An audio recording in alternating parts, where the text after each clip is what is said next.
I'm Kaylee, and today I'm doing the Bible tag.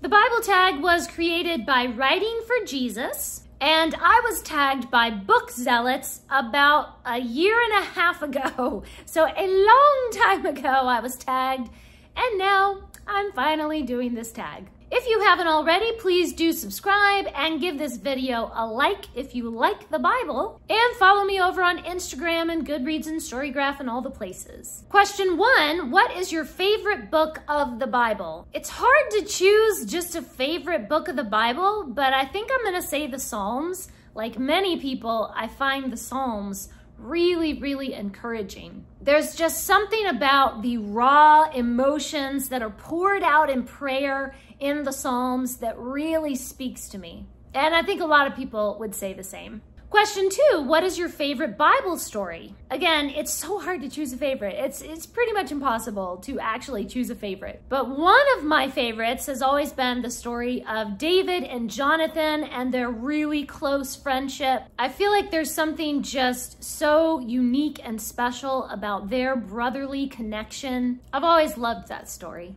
Question 3, who is your favorite person in the Bible? I hate these favorite questions. I can't choose a favorite. It's too difficult. Okay, but some of my favorites, I love King David, obviously. David's whole story is just full of so many ups and downs and triumphs and tragedies. And he is such a passionate, charismatic person. And I also love Simon Peter because he's also very passionate. He speaks his mind, but he always ends up with his foot in his mouth. He makes some really horrendous mistakes, but then finds forgiveness. And through those mistakes, he kind of gains more power and strength. I just love Peter. He's such a complex person. Another favorite is Queen Esther. I've always loved her story. And I love how she's put in this position where she doesn't really have a lot of power. Like, it seems like she would, but she really doesn't. So she has to use some cleverness in order to accomplish her goals. Question 4, what is your favorite Bible verse? So one of my favorites is the passage in 2 Corinthians chapter 4, verses 16 through 18. So we do not lose heart. Though our outer self is wasting away, our inner self is being renewed day by day.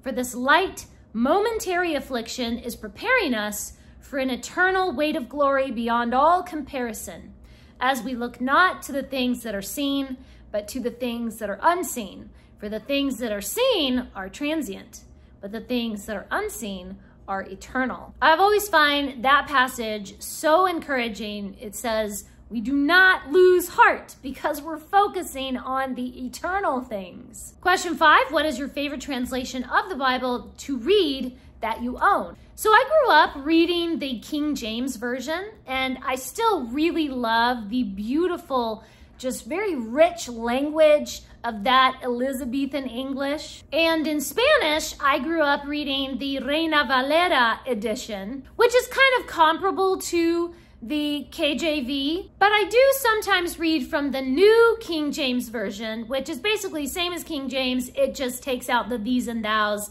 and updates the language a little bit. And lately I've actually been reading from the ESV, the English Standard Version, and it's okay.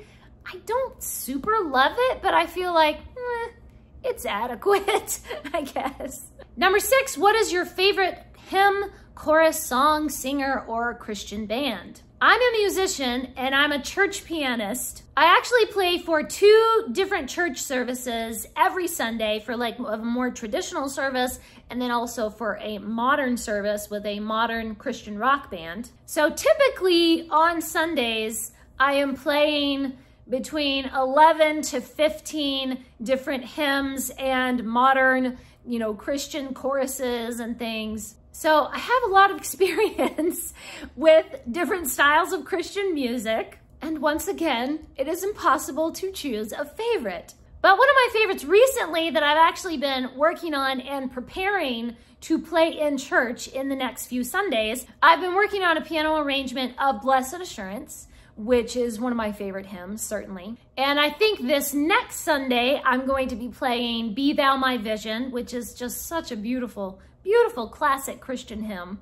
And a more modern hymn that I really love is Christ, the Sure and Steady Anchor. That is one that has stuck with me over the last few years. I always keep coming back to it because I really love it. Number 7, what is your favorite Christian movie? For this one, I have to say E Tau. This is a documentary about some missionaries who went to, I believe it was Papua New Guinea, and they went to live with this tribe that was living out in the jungle, and they brought the good news of Christ to these people. And the movie takes its title from the declaration of faith from these tribes people.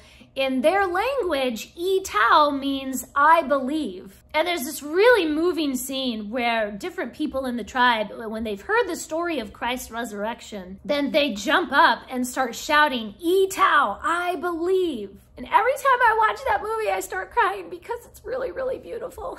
And I'm gonna start crying right now just thinking about it. It's just so moving to see how God works in people's lives. And I feel like that movie especially is kind of personal to me because I grew up as a missionary kid. So I guess I kind of know what it's like to be out there on the front lines and witnessing to people and telling them the gospel that they're hearing for the first time. And you see this amazing response as the Holy Spirit works in them. It's just really, really powerful. And I actually found a YouTube link to that movie, E Tau, and I'll leave it in the description so you can go over and watch it for yourself.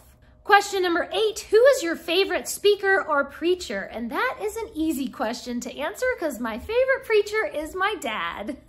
I might be a little bit biased, but he actually is a really great preacher. He mostly does a lot of expository preaching where you just get really in depth into one chapter. And I've always loved that he will tell you like the Greek and Aramaic meanings of stuff. So I've always appreciated that he's very scholarly in the way that he preaches, but he explains it in a way that, you know, you don't have to be scholarly yourself to be able to follow what he's saying. And then he always brings all of that intellectual knowledge into a heart knowledge of God and has a really meaningful application. So I've always really, really enjoyed his preaching, not just because he's my dad, but because he's good at it and he's very thoughtful and prayerful in the way that he preaches. Question 9, who is your favorite fiction and nonfiction Christian author? Again, it's impossible to choose a favorite. So I'm just gonna list off a whole bunch of them. You guys know that I love C.S. Lewis, I love J.R.R. Tolkien. Recently, I've been reading a lot more from Dorothy Sayers, and she has definitely become a favorite. I've read, I think, only 2 books from Timothy Keller,